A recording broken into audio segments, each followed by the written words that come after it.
pero de ninguna manera que se pretende que usted pueda tomar decisiones médicas sobre su enfermedad, dado que éstas dependen de un análisis profundo y complejo propios de profesionales con experiencia. En el análisis de sangre hay muchas determinaciones relacionadas con la función renal. En primer lugar, la urea. La urea es un residuo de la descomposición de las proteínas y por lo tanto está directamente relacionada con la cantidad de proteínas que comemos. El nivel normal en sangre es inferior a 40 miligramos decilitro. El aumento de la urea puede producir malestar digestivo, tipo náuseas, vómitos y cuando los niveles son muy altos, alteraciones en el nivel de conciencia. Es lo que llamamos cuadro de uremia. Otra analítica típica del riñón es la creatinina. La creatinina sérica es un residuo de la masa muscular y de la actividad muscular. De este dato, y en base a unas fórmulas en las que se tiene en cuenta la edad, el sexo y el peso, podemos calcular lo que podríamos decir el porcentaje de filtrado glomerular. A medida que la creatinina sube en sangre, veremos que el porcentaje de filtrado glomerular baja. El nivel normal en mujeres es inferior a 0,96 y en varones inferior a 1,16. A veces, si se ha hecho un ejercicio intenso las horas antes de hacerse el análisis de sangre, podemos encontrarnos con ligeros aumentos de creatinina que no se corresponden con insuficiencia renal, sino que realmente es un reflejo de esa actividad muscular previa. El filtrado glomerular es, por tanto, el porcentaje de filtrado glomerular o el porcentaje de función renal que usted tiene. Hasta hace poco tiempo, la función renal se calculaba mediante el cálculo del aclaramiento de creatinina, para lo que era necesario recoger la orina de todo el día. Cuando esta orina no se recogía bien, los resultados entonces no eran fiables. Actualmente, la recogida de orina de todo el día se obvia, dado que existen unas fórmulas que parten de las cifras de creatinina en sangre y con eso se consigue saber el porcentaje de filtrado glomerular. Este porcentaje de filtrado glomerular, dependiendo del nivel que salga, dará lugar a unos grados diferentes de insuficiencia renal. Grado 1 cuando el filtrado es mayor de 90, grado 2 cuando está entre 60 y 90, grado 3 cuando está entre 30 y 60, grado 4 entre 15 y 30 y grado 5 inferior a 15 mililitros minuto o un 15% de función renal. El potasio es un mineral que hay en sangre y que ayuda a que su corazón y sus músculos trabajen apropiadamente. Procede fundamentalmente de las frutas, las verduras, el chocolate, los frutos secos. Debe mantenerse en unos niveles muy estrechos, entre 3,5 y 5,5, porque su aumento o disminución, aunque sea leve, puede producir graves alteraciones en nuestro organismo, fundamentalmente alteraciones en el ritmo cardíaco. La albúmina sérica es una proteína, la proteína más abundante del plasma sanguíneo. Es un buen indicador del estado global de nutrición. Se considera valores normales entre 3,5 y 5 gramos por decilitro. Cuando los niveles son bajos, pueden haber más. La albuminuria es la presencia de albúmina en orina, en unos niveles por encima de los que se pueden considerar normales, que es hasta 30 miligramos decilitro al día. El calcio es un mineral muy importante para tener los huesos fuertes y para que el organismo realice multitud de funciones correctamente. La contracción de los músculos, la coagulación de la sangre. Sus valores normales oscilan entre 8,5 y 10,8 miligramos decilitro. Estos niveles están mantenidos por un complejísimo mecanismo en el que participan otros minerales, como el fósforo, y hormonas como la paratormona y la vitamina D. El fósforo es un mineral de la sangre en íntima relación con el calcio y con todo el mecanismo de este de cara a control de la mineralización del hueso. Los niveles óptimos son de 3,5 a 5 miligramos decilitro y en insuficiencia renal se sabe que es importantísimo el control del fósforo y a veces muy difícil mantenerlo dentro de niveles adecuados. Un nivel alto de fósforo en pacientes con insuficiencia renal puede provocar huesos débiles y tiene un efecto negativo sobre todo el sistema cardiovascular. La hormona paratiroidea que hemos nombrado antes está producida por las glándulas paratiroides que se encuentran en el cuello a ambos lados del tiroides. Su función es controlar en un rango muy estrecho los niveles de calcio en sangre. La vitamina D es la vitamina que obtenemos fundamentalmente de dos fuentes, la radiación solar y la dieta. A partir de estas dos fuentes se forma la vitamina D no activa, que al pasar por el riñón se activa y entonces actúa a muchos niveles. Entre otros, es uno de los fundamentales mantenedores del hueso de calidad. El colesterol, conocido colesterol, es un tipo de grasa que se encuentra presente en la sangre. Gran parte está producido por nuestro propio organismo, pero también depende de lo que comemos. Un nivel alto de colesterol puede aumentar sus probabilidades de tener problemas cardíacos y circulatorios. Los valores normales de colesterol total varían sobre todo en base al riesgo cardiovascular que usted tenga. Hablamos del colesterol del bueno, que es el colesterol HDL, que protege el corazón y a medida que es más alto disminuye el riesgo cardiovascular. Sus niveles están recomendados por encima de 35 miligramos decilitro. El colesterol LDL, también llamado colesterol del malo. Un nivel alto de colesterol LDL puede aumentar sus posibilidades de tener problemas cardíacos y circulatorios. Los triglicéridos es otro tipo de grasas menos conocido, pero que también produce efectos deleterios sobre el sistema cardiovascular. Es habitual encontrarlos altos, sobre todo en pacientes diabéticos, cuando la diabetes está mal controlada, y depende también del volumen o cantidad de hidratos de carbono de dulces, de hidratos de carbono de metabolismo rápido que comamos, y del alcohol. El hematocrito y la hemoglobina son dos parámetros que medimos como parámetros para conocer si tenemos o no anemia. Los glóbulos blancos son células que tenemos en la sangre y que su función es fundamentalmente la inmunidad, protegernos de los microorganismos que invaden nuestro organismo. Son los llamados también leucocitos. No debemos olvidar, entre los análisis que hacemos en la función renal, los análisis de orina. Los nefrólogos somos conscientes de la enorme información que aportan los análisis de orina y, por lo general, no nos gusta adelantar un diagnóstico si no disponemos de esta información. La orina es el resultado final de todas las funciones del riñón y, por tanto, cuando alguna de estas funciones no se está llevando correctamente, siempre encontraremos un reflejo en los análisis de orina. El análisis de orina fundamentalmente va orientado a conocer dos aspectos: la composición de la orina, la presencia de albúmina y proteínas y la presencia de células, que en condiciones normales no deben de aparecer salvo en cantidades indetectables. El aspecto de orina también es muy importante. Actualmente apenas se le presta atención porque hemos mecanizado todo el diagnóstico y el estudio de la orina. Sin embargo, para nuestros ancestros era una fuente importantísima de información y de diagnósticos. La diferente composición de la orina justifica en gran medida los cambios que apreciamos en su aspecto y en su color. En todo caso, la orina siempre debe ser transparente porque cuando es turbia nos puede estar indicando que aparece una infección subyacente. Cuando la orina adquiere un color rosa, rojo, coñac o Coca-Cola, debemos consultar con nuestro médico porque puede ser reflejo de que hay sangre en la orina y esto ya no es normal.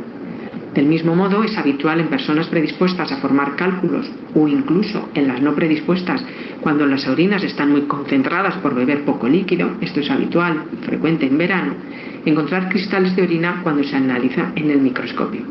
Asimismo, la aparición de espuma en la orina puede ser indicativo de pérdida de proteínas en la orina y es una manifestación que siempre se debe estudiar detenidamente.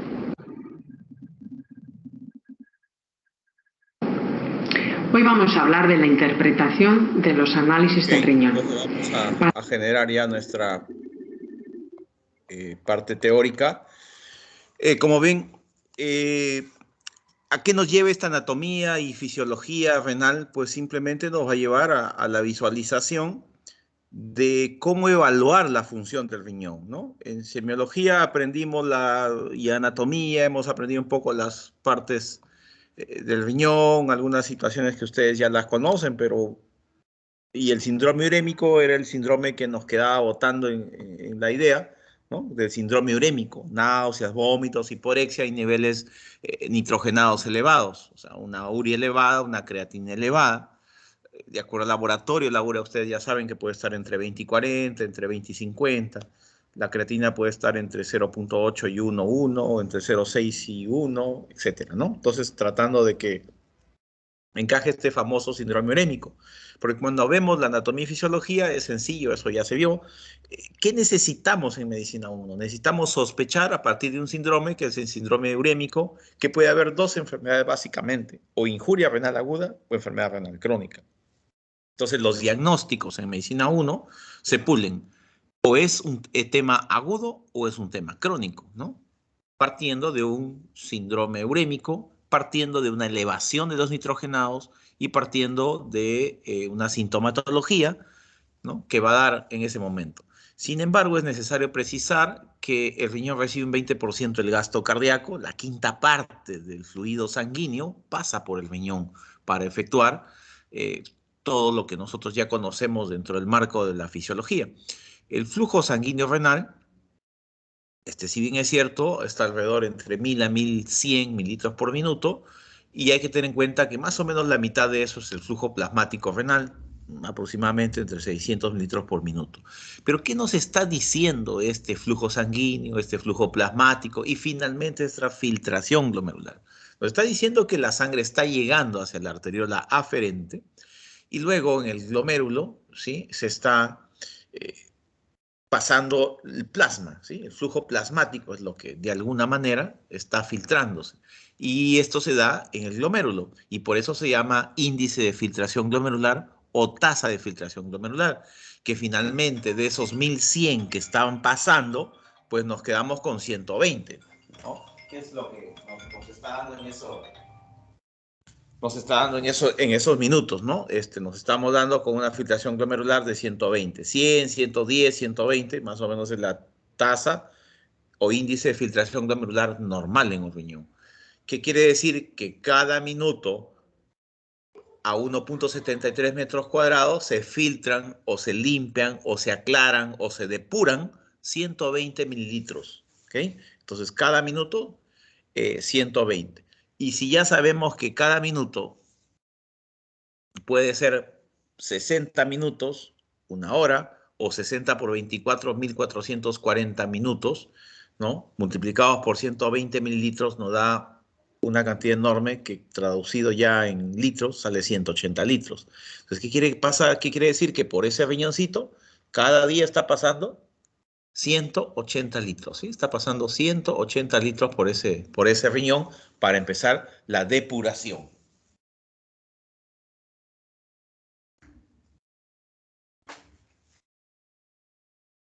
Y entonces, frente a la sospecha de un síndrome urémico o ante la sospecha de una falla renal aguda o una falla renal crónica, yo tengo que saber cómo mido a mi riñón. Entonces, ya dijeron, la creatinina es el primer valor que yo tengo respecto a la valoración. Y a partir de la creatina yo tengo que calcular la tasa de filtración glomerular. Normalmente en semiología vimos la depuración de creatinina, ¿no?, que era juntar la galonera de 24 horas y sacar el cociente entre la urea pre, la urea post en un volumen de un día en un tiempo T y salía una fórmula. Sin embargo, eso era engorroso y era complicado. ¿Y qué hicimos? De alguna manera, utilizar fórmulas. La más sencilla, pero con más errores, era la Crocus-Walker, y ustedes ya la conocen, 140 menos la edad por el peso, entre la creatinina por 72. ¿Sí? Es el resultado de todo eso si es varón. Y si no, multiplicamos por 0.85 y sería el caso de que fuera mujer. Entonces, ¿qué nos está traduciendo esas fórmulas? Esto, la tasa de filtración glomerular. ¿Y dónde se produce la tasa de filtración glomerular? En la nefrona. Cada unidad anatómica y funcional es la nefrona o el nefrón. Y estas nefronas, obviamente, tenemos dos tipos en el riñón, las nefronas corticales y las yuxtaglomerulares. ¿Qué pasa con las corticales? Sus corpúsculos renales se dan más hacia la parte externa, por eso son corticales. Con un asa de Henle corta en realidad. En cambio, las yuxtaglomerulares, las que están pegadas a la médula, el asa de Henle es más larga y serían las que participan en la concentración, en ese mecanismo a contracorriente, en el cual hay un cierto trayecto de impermeabilidad en el agua y ahí es donde se va a producir el tema de la concentración y de la dilución. Entonces, un riñón normal concentra. Un riñón con patología o un riñón que tiene daño no concentra. Y entonces por eso es que cuando hablábamos de injuria renal aguda y sus docentes en un momento de semiología les daban que el FeNA, fracción excretada de sodio, o el sodio en orina, o la osmolalidad en orina, se era por este tema de la concentración. Ustedes ya conocen que dentro de las funciones son muchísimas las que tiene el riñón. En general lo hablamos que son 4 grupos, ¿no? Tenemos la función de excreción renal, la función de regulación renal, la función endocrina, ¿no? Que es lo que siempre se ha visto, la función endocrina, y lo que es la función metabólica, ¿correcto? Y dentro de este contexto, pues, se van alterando, ¿no? Si hablamos de la función de excreción, vamos a tener que, es lo que veíamos, que hay una filtración plasmática, de algún modo regulan la osmolaridad, y hay una excreción de productos de desechos, ¿sí? A través de la tasa de filtración glomerular. El ácido base, el hidroelectrolítico, ustedes ya lo conocen, la presión arterial, la regulación de la eritropoiesis y la estabilización o producción del calcitriol, la vitamina D3, es decir, la activación de la vitamina que pasa a través del riñón. Y entonces estos mecanismos básicos del riñón, tenemos a la filtración, a la reabsorción y a la secreción, ¿sí? Entra una sustancia a través de la arteriola aferente, pasa por el glomérulo. En el glomérulo en realidad se produce en el lobio glomerular la famosa filtración glomerular, que va a depender de un juego de presiones intraglomerulares para establecer que esto de alguna forma se dé dentro de este contexto regular. Porque si esas presiones intraglomerulares fallan, la tasa de filtración a veces no es la buena o no es la ideal. Y por eso hay patologías como las glomerulonefritis, que pudieran debutar o presentarse, aparte de tener una excreción de proteínas o albuminuria, con falla renal, ya sea agudo o ya sea crónica. De tal manera que siempre hay que tener en cuenta la filtración, la reabsorción, la secreción que se da en este grupo de pacientes.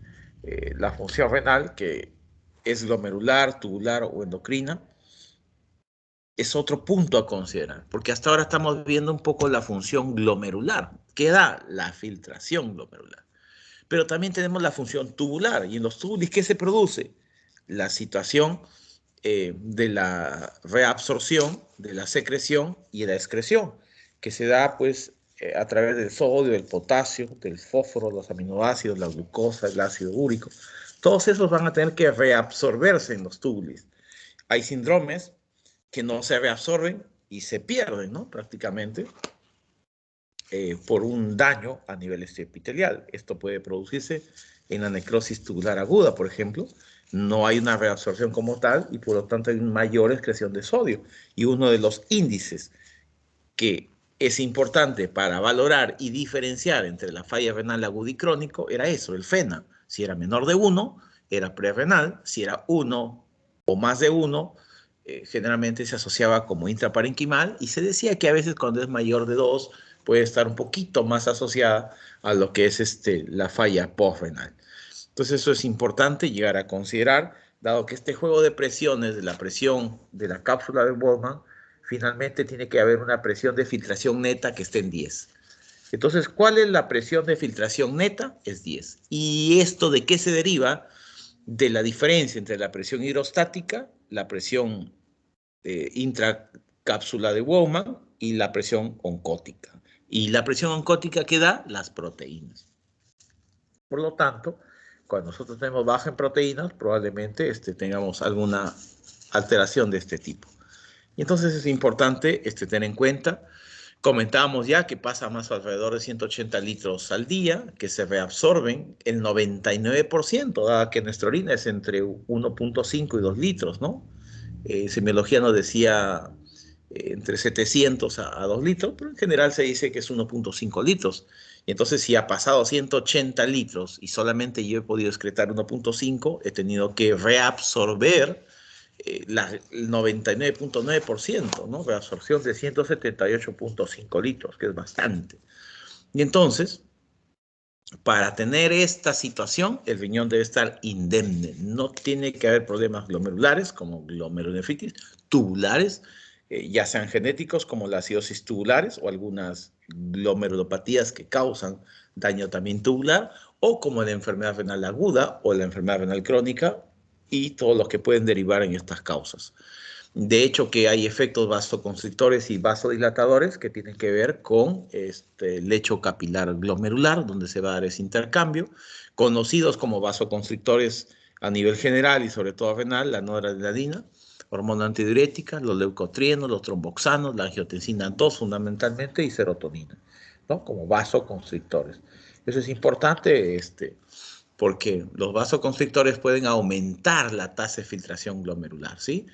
Mientras que los vasodilatadores podrían disminuir la tasa de filtración glomerular. No podrían, hacen que se disminuya la tasa de filtración glomerular, como el óxido nítrico, la prostaglandina, la dopamina, la histamina, etc. De tal manera que cuando ya evaluamos esta tasa de filtración glomerular, ustedes ya lo saben por semiología, cualquiera de las fórmulas MRD, EPI-CKD, Wolf, y con un aplicativo, entre un app, y ponen cálculo de la tasa de filtración glomerular y van a bajar varias. Y entonces, ¿cuál es la cuestión? Ya ir mirando como la fisiología, ¿qué nos interesa? Nos interesa clasificar a la enfermedad. No es igual una enfermedad de estadio inicial, como la enfermedad renal crónica grado 1, a uno de estadio más avanzado, ya sea 4 o el 5, que en teoría ya está en terapia de diálisis. Y esto se dio porque en algún momento hicimos algún ejemplo cuando poníamos qué pasa si la edad es 40 años, la creatinina es 1 y el peso es 72. Hacíamos la fórmula y nos salía 100.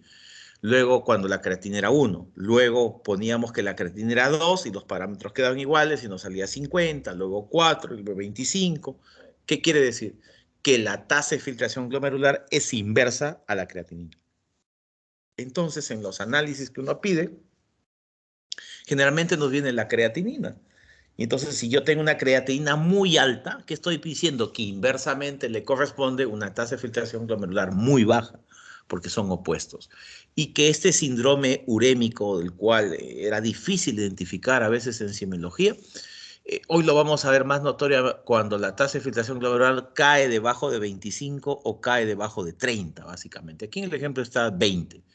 Es más notorio cuando es 20. Entonces el paciente ya está con el famoso síndrome urémico, ¿no? Entonces eso es un tema que es importante a considerar dentro de estos puntos que uno puede tener.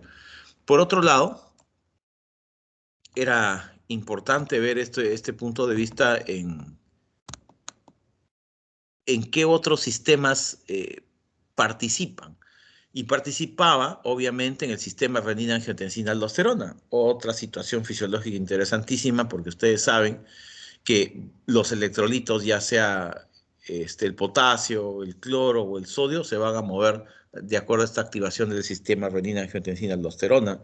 Y todo pasa, ¿por qué? Porque el flujo sanguíneo renal disminuye, o falsamente puede disminuir hacia una activación de la renina, ¿no? En las células yuxtoglomerulares, a partir de la expresión de la mácula densa, genera, digamos, la enzima que hace que se transforme el angiotensinógeno en angiotensina 1, que es la primera vasoconstrictor, y luego para hacer angiotensina 2, que es el vasoconstrictor más potente que se tiene en el organismo hasta ahora conocido, sería pues por la enzima convertidora de angiotensina.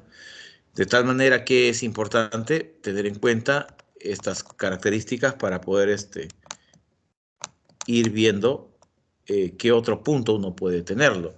¿Y cuál es el otro punto? Evalúo la tasa de filtración glomerular y ya sé que tengo grados, 1, 2, 5, y esto es aplicable a la enfermedad renal crónica, pero no solamente voy a evaluar eso, la tasa de filtración, voy a evaluar qué cosa, la albúmina, la pérdida de la albúmina, porque sé que si esas presiones intraglomerulares no están bien, por alguna razón, ya sea por diabetes, ya sea por hipertensión, ya sea por mieloma, etcétera, que me justifique esa causa, voy a entrar en una albuminuria. En el video presentaron que la albuminuria normal es menor de 30 miligramo gramo. La digamos, microalbuminuria conocida es de 30 a 300. Entonces, cuando los nefrólogos nos referimos que ese paciente tiene una microalbuminuria, ¿qué quiere decir? Que está moderadamente elevada la excreción de las proteínas, por alguna razón, que es el nefrólogo el que investiga la causa, y que la microproteinuria corresponde a valores entre 30 a 300 miligramos por gramo, y cuando es mayor de 300, pues es una proteinuria elevada, grave, digamos, desde el punto de vista ya del manejo, donde ya se estableció un daño mayor. La microalbuminuria es lo ideal, tratamos de detectar tempranamente en la microalbuminuria, y semiológicamente la orina espumosa es lo que nos lleva a pensar ante la posibilidad de tener una proteinuria, que no necesariamente es nefrótica. Esa proteinuria no necesariamente puede ser de componente nefrótico, esa proteinuria puede estar dentro de un componente nefrítico, o esa proteinuria puede estar solamente aislada, ¿no? Que tiene 300 miligramos y no tiene hematuria, no tiene hipercolesterolemia, no tiene hipoalbuminemia, y entonces ahí hay, cuando se producen enfermedades secundarias como el lupus, la diabetes, el mieloma, que hay que buscar que podrían también ser la causa de esta situación. De tal manera que esta proteinuria también es importante porque a nivel tubular o la presentación de esta proteinuria generalmente se ha definido casi 3 mecanismos que pasarían a través de los poros de hendidura, la membrana basal glomerular capilar va a atravesarlo, y porque hay una difusión de la barrera de filtración. Aumenta esto producido por el mayor pozo molecular, ¿no? De algunas globulinas como albuminuria o globulinuria. Hay una disfunción también tubular, que es el segundo mecanismo, porque hay una reabsorción incompleta de proteínas de bajo peso molecular, y ahí están las situaciones de cadenas ligeras, ¿no? Que se puede dar en este tipo como se ha visto en las patologías. Y la otra es la sobreproducción de proteínas plasmáticas, ¿no? Con un bajo peso molecular, las cadenas livianas de inmunoglobulina que se presentan, o la albuminuria baja con proteinuria alta. Entonces, hoy se sabe que el podocito es el elemento fundamental en la membrana basal glomerular, que es el que evita que las proteínas salgan, y tiene un efecto mecánico y también tiene un efecto fisiológico de este podocito. Digamos que son como los guardianes que están sobre la membrana basal glomerular, todos cogidos de la mano. Esto hace que por ese poro o hendidura no se produzca una pérdida mayor de proteínas, pero cuando esta hendidura ha sido inflamada o ha sido lesionada o ha sido enfermada por algún tipo de glomerulopatías, prácticamente abre el paso para que las proteínas puedan salir masivamente. De tal manera que es importante fijar esos conceptos de microalbuminuria, ya comentamos entre 30 y 300, la macroalbuminuria o la hemoglobinuria establecida más de 300 y normal menos de 30. Esto es cuando yo lo mido en orina 24 horas, miligramos por 24 horas.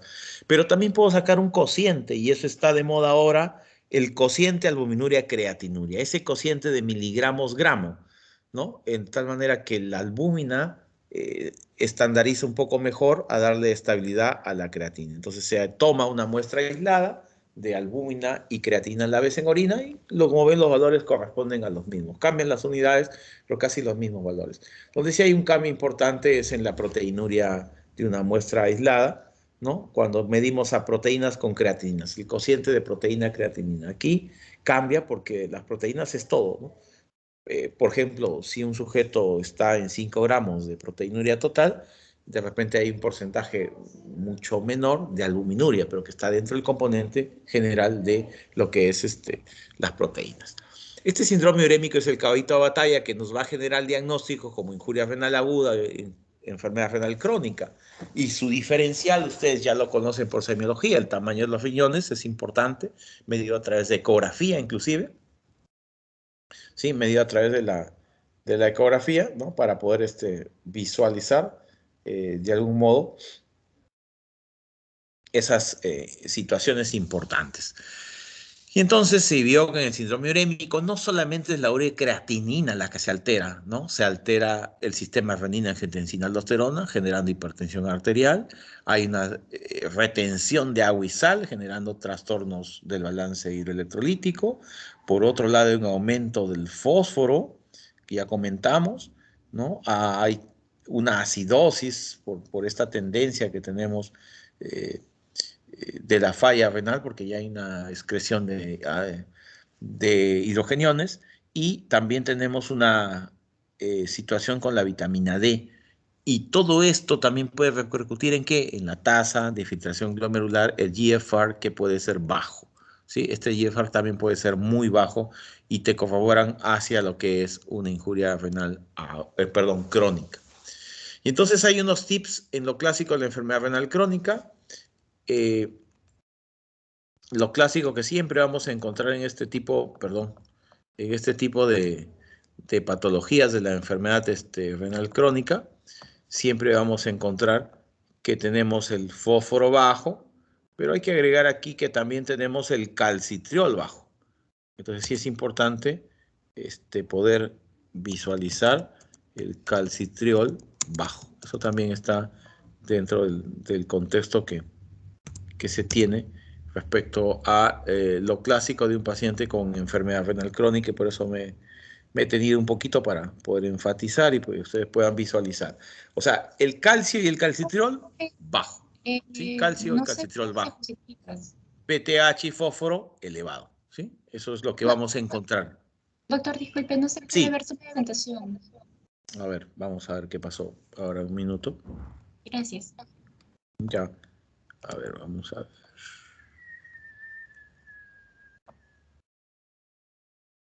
Ahora sí, ¿no?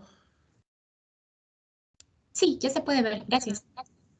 Entonces tenemos eso, ¿no? Calcio y calcitriol bajo, fósforo y PTH alto. Eso es lo clásico en IRC, ¿no? Que se va a encontrar. En IRA, insuficiencia renal aguda, no va a haber esto, porque esto es un cambio crónico, ¿sí? No es que encontremos al revés o encontremos igual.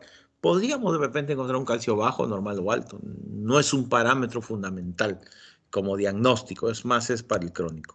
Entonces, de ese modo, sí es importante tener en cuenta esas situaciones. Y vamos a ver qué más tenemos. Este es un poco más de semiología, porque básicamente la tarea de hoy era ¿cómo evalúo a mi paciente renal? ¿Qué hago desde el punto de vista de la fisiología, la anatomía? Primero, corroborar que tiene 2 riñones, correcto.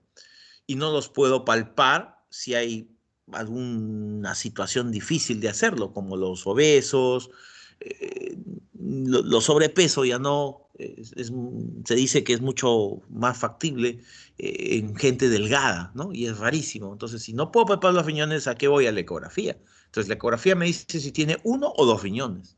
Luego, ¿a qué voy?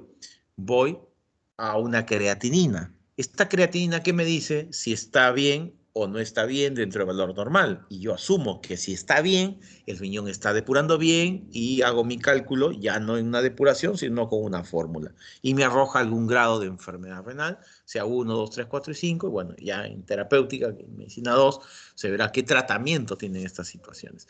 Sin embargo, eso es como evalúo la tasa de filtración, y hoy se agregó la albuminuria, que te da riesgo, ya sea como proteínas de 24 horas o el cociente albuminuria creatinuria, que es lo mismo, menor de 30, normal, entre 30 y 300 microalbuminuria, y más de 300 más la macroalbuminuria. Entonces es la función del riñón cómo se va dando. Y entonces una función fundamental del riñón es elaborar orina. ¿Para qué? Para a través de la orina eliminar las sustancias tóxicas. Y ahí juega la concentración urinaria, si tengo o no posibilidad de evacuación de sustancias tóxicas de acuerdo al volumen. Y entonces ese margen de osmolaridad es bien alto, entre 50 a 1200 miliosmoles, tiene una capacidad enorme, diferente a la capacidad que tenemos en la sangre en la osmolaridad sérica, ¿no? Que ya vieron que era 280, más o menos 290, y que era igual a 2 veces el sodio, más la glucosa en 18, más la urea entre 6, ¿no? Más o menos teníamos esa función.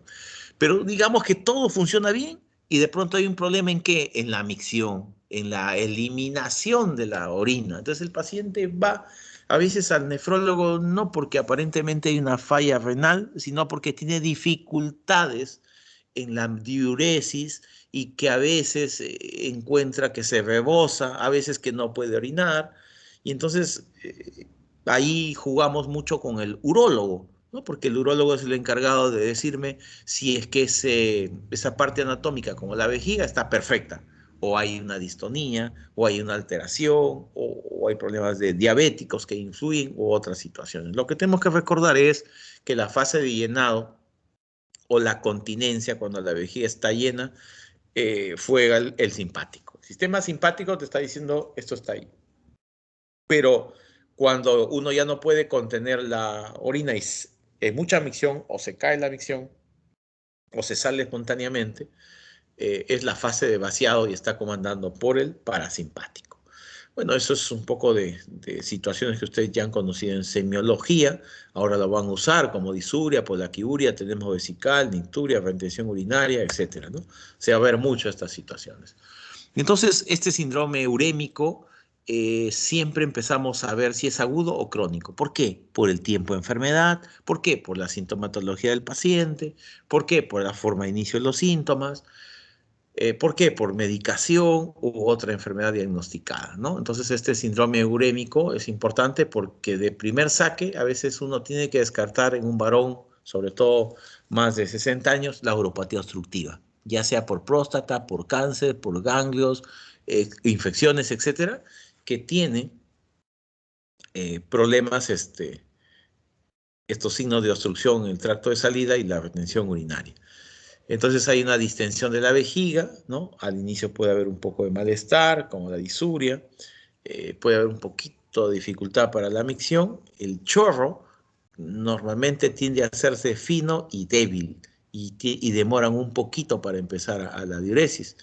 Y muchos pacientes quedan con una sensación incompleta de no haber evacuado todas esas características. Entonces también tenemos la incontinencia por rebosamiento, ¿no? A veces hay un escape de la diuresis. Esto no es parte ya simplemente era para tener en cuenta que la orina tiene diferentes coloraciones, por decir así, que pueden ser influenciados por fármacos, por bacterias, o sea, por microorganismos o por sustancias que podrían dar uno que otro color y que a veces no necesariamente significa una enfermedad X, pero hay que buscarla, ¿no? De alguna forma hay que buscar.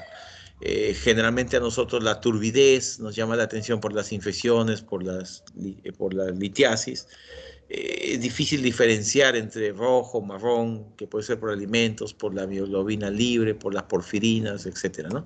Eso es alguna de las características que uno tiene que tener en cuenta dentro de la fisiología renal de los pacientes, ¿no? Porque obviamente el capítulo está abordado, ¿cómo evalúo a mi paciente? Entonces, para resumir, en fisiología, ¿qué necesito saber? Primero que tengo 2 riñones a ese paciente. En la anamnesis dirá si tuvo un cáncer, si tuvo una tuberculosis, si tuvo una nefrectomía, ¿sí? Entonces, doctora, yo tengo una nefrectomía, me retiraron el riñón hace un año por un tumor.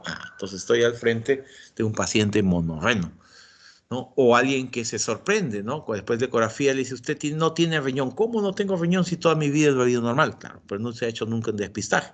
Entonces eso es importante también tener en cuenta en este grupo de pacientes. Entonces, no sé si hay alguna pregunta que podamos compartir.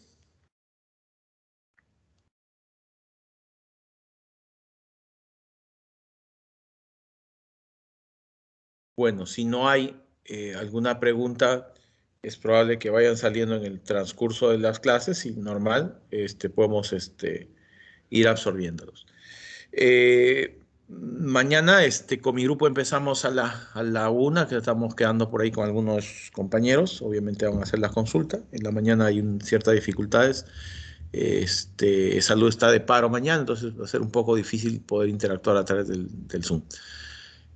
Bueno, yo les agradezco entonces la paciencia y repasemos un poquito esto de anatomía y fisiología, un poco aplicado más a la evaluación de la función renal y alguna patología que uno pueda tener en cuenta. Listo, gracias, muy amables. Gracias, doctor. Gracias, doctor. Hasta luego. Muchas gracias, doctor. Hasta luego. Buenas noches. Muchas gracias. Buenas noches, doctor. Muchas gracias. Buenas noches. Buenas noches, doctor.